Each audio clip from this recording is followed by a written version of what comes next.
आप देख रहे हैं हिंदी खबर में हूं आपके साथ अमित शर्मा। इस वक्त की एक बड़ी जानकारी आपको देते हैं। बीजेपी प्रदेश अध्यक्ष महेंद्र भट्ट को लेकर ये बड़ी खबर सामने आ रही है और उन्होंने एक बड़ा बयान दिया है। उन्होंने कहा कि अवैध खनन पर सांसद त्रिवेंद्र सिंह रावत की ओर से जो आरोप लगाए गए हैं वो बिल्कुल गलत हैं, बेबुनियाद हैं। यानी कि त्रिवेंद्र सिंह रावत के आरोपों को उन्होंने नकार दिया है। संसद में त्रिवेंद्र ने उठाया था अवैध खनन का मुद्दा और भट्ट ने कहा है कि अवैध खनन से राजस्व घटता है, लेकिन राज्य में अगर खनन का राजस्व बढ़ रहा है, खनन से राजस्व बढ़ रहा है तो इसका मतलब यह है कि ये न केवल सराहनीय है बल्कि किसी तरह का कोई अवैध खनन भी नहीं हो रहा है। खनन के काम में किया गया है गुणात्मक सुधार। महेंद्र भट्ट का त्रिवेंद्र रावत को साफ संदेश है कि इस मुद्दे पर सरकार के साथ संगठन खड़ा हुआ है। सदन में जो मामले उठते हैं उनमें सबका संज्ञान लेना सदन का विषय रहता है, लेकिन खनन के मामले में जिस प्रकार से राजस्व बढ़ा है उसकी सराहना होनी चाहिए। और जब चोरी होती है तो राजस्व घटता है, जब चोरी नहीं होती है, नियम विरुद्ध नियम से काम होता है तो राजस्व वृद्धि होती है। जहाँ 300 करोड़ था 1000 करोड़ रुपये का राजस्व आज खनन से आ रहा है, तो मैं मान के चलिए कि कहीं ना कहीं उसमें गुणात्मक सुधार किया गया है।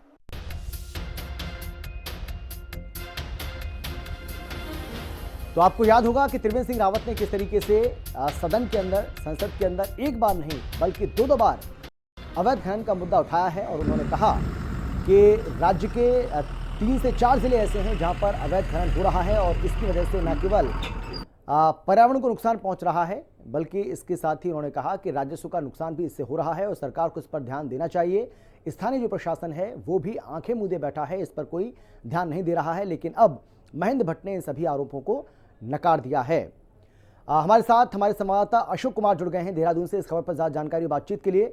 अशोक, का किस तरीके से देखा जाए, क्या ये माना जाए कि अब त्रिवेंद्र सिंह रावत जो हैं वो अकेले पड़ते हुए नजर आ रहे हैं, क्योंकि इसके पहले खनन सचिव ने इन आरोपों को नकारा और उसके बाद अब महेंद्र भट्ट साफ तौर पर कह रहे हैं कि इस पर कोई सच्चाई नहीं है। बिल्कुल अमित, देखिए जिस तरीके से त्रिवेंद्र सिंह रावत ने संसद में अवैध खनन का जो मुद्दा उठाया है और उसमें 4 जिलों का जिक्र किया गया है, जिसमें कि पहले देहरादून, हरिद्वार, नैनीताल और उधम सिंह नगर। इन 4 जिलों में त्रिवेंद्र सिंह रावत का जिस तरीके से ये कहना है कि धड़ल्ले से बड़ी संख्या में रात के समय में ट्रकों से अवैध खनन हो रहा है, और जब उनका ये बयान आता है तो दूसरी तरफ मुख्य विपक्षी दल कांग्रेस भी उनके इस पर सरकार को घेरती है। और इतना ही नहीं, खनन के सचिव भी उनके इस बयान को बेबुनियाद बताते हैं। और अब जिस तरीके से महेंद्र भट्ट, जो कि बीजेपी के प्रदेश अध्यक्ष है, उन्होंने भी इस बात को कहा है कि उत्तराखंड में खनन से राजस्व बढ़ा है। अगर इलीगल तरीके से अगर अवैध खनन हो रहा होता तो जो खनन के तहत जो राजस्व उत्तराखंड में बढ़ा है वो ना बढ़ता। यानी कि ये बात जरूर कही जा सकती है कि त्रिवेंद्र सिंह रावत ने जो मुद्दा सदन के अंदर उठाया है उसको लेकर के अभी तक सिर्फ उन्हीं का एक स्टैंड दिखता हुआ साफ तौर पर दिखाई दे रहा है। क्योंकि अगर हम बीजेपी के किसी भी नेता की बात करें तो उनके इस बयान का समर्थन किसी ने भी नहीं किया है। क्योंकि अगर हम यहां पर यह भी देखें, मुख्य विपक्षी दल कांग्रेस की भी बात करें तो कांग्रेस दूसरी तरफ कैग की रिपोर्ट का हवाला दे रही है। कांग्रेस इस बात को कह रही है कि 2022 और 23 में जिस तरीके से 52 करोड़ का जो खनन अवैध तरीके से हुआ उसमें राजस्व घटा है, जिसका सबसे बड़ा जो सेक्टर है वो खनन ही है। लेकिन अगर हम बीजेपी के नेताओं की अगर बात करते हैं तो बीजेपी के नेताओं का यह बात कहना है कि राजस्व बढ़ा है और सबसे ज्यादा इसमें अवैध जो खनन की जो बात कही जा रही थी उसमें इस तरीके का कुछ भी नहीं है। खनन के चलते ही अच्छा खासा राजस्व में उछाल देखने को मिला है। लेकिन एक बात अमित, ये पूरी तरीके से क्लियर है, ये जो बयान त्रिवेंद्र सिंह रावत ने दिया ये कोई पहली बार नहीं दिया है। इससे पहले भी सदन के अंदर त्रिवेंद्र सिंह रावत अवैध खनन का मुद्दा उठा चुके हैं। सवाल पहला यहां यह भी खड़ा होता है अमित कि खुद त्रिवेंद्र सिंह रावत 4.25 साल तक प्रदेश के मुख्यमंत्री भी रहे, उस दौरान भी हमने देखा है कि कितना अवैध खनन होता था, चाहे वो देहरादून जिले की बात कर लो, हरिद्वार की बात कर लो। लेकिन उस समय त्रिवेंद्र सिंह रावत ने इस मुद्दे को इतना नहीं उठाया। अब समझ में ये बात भी नहीं आ रही है कि अब क्यों त्रिवेंद्र सिंह रावत इस मुद्दे को इतना जोर दे रहे हैं, और वो भी ऐसी जगह पर कोई एक राजनीतिक प्लेटफॉर्म नहीं है। देखिए सदन में प्रदेश के जो मुद्दे होते हैं उनको रखा जाता है कि किस तरीके से आने वाले समय पर उनका समाधान निकाला जा सके। और इस बार दूसरी बार ऐसा हुआ है कि जब सदन में त्रिवेंद्र सिंह रावत ने अवैध खनन का मुद्दा उठाया है, एक बात इससे यह समझ में तो क्लियर हो चुकी है कि ये जो मुद्दा है अभी इतनी जल्दी शांत होने वाला नहीं है।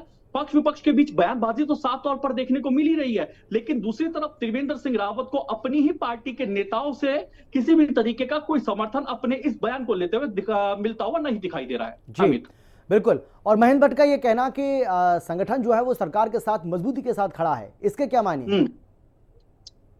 बिल्कुल, देखिए जिस तरीके से खनन को लेकर के राजस्व बढ़ा है और महेंद्र भट्ट का ये बयान आता है कि राजस्व बढ़ा है और खनन की वजह से भी अच्छा खासा राजस्व में उछाल देखने को मिला है। और महेंद्र भट्ट ने ये भी बात कही है कि अगर इल्लीगल तरीके से अवैध खनन अगर आज प्रदेश में हो रहा होता और जिन 4 जिलों का जिक्र त्रिवेंद्र सिंह रावत ने किया है, अगर यहाँ पर हो रहा होता तो निश्चित तौर पर राजस्व घटता। हाँ, ये बात बिल्कुल सही है और खनन सचिव ने भी ये बयान दिया है और उन्होंने भी त्रिवेंद्र सिंह रावत के बयान को बेबुनियाद बताया है। लेकिन जिस तरीके से महेंद्र भट्ट ने भी ये बात कही है कि सरकार और संगठन एक साथ है, मिलजुल कर के काम कर रहे हैं। आने वाले समय पर देखिए ये बात ये तय है कि ये मुद्दा जरूर तूल पकड़ेगा, क्योंकि लगातार विपक्षी दल कांग्रेस हो अन्य विपक्षी दलों वो सरकार को जरूर घेर रहे हैं, लेकिन अभी तक जिस तरीके से त्रिवेंद्र सिंह रावत को समर्थन मिलता हुआ नहीं दिखाई दिया है। आने वाले समय पर देखा जाएगा कि जिस तरीके से जितनी गंभीरता के साथ त्रिवेंद्र सिंह रावत ने सदन के अंदर दूसरी बार अवैध खनन का मुद्दा उठाया है, तो आने वाले समय पर त्रिवेंद्र सिंह रावत की क्या रणनीति रहेगी, क्योंकि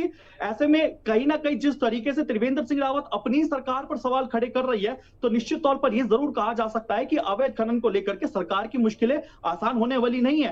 तो दूसरी बार ये मुद्दा उठ चुका है, तो आने वाले समय पर देखना होगा कि किस तरीके के परिणाम निकल करके सामने आते हैं। बिल्कुल अशोक, बहुत धन्यवाद आपका इस तमाम जानकारी के लिए, तमाम बातचीत के लिए।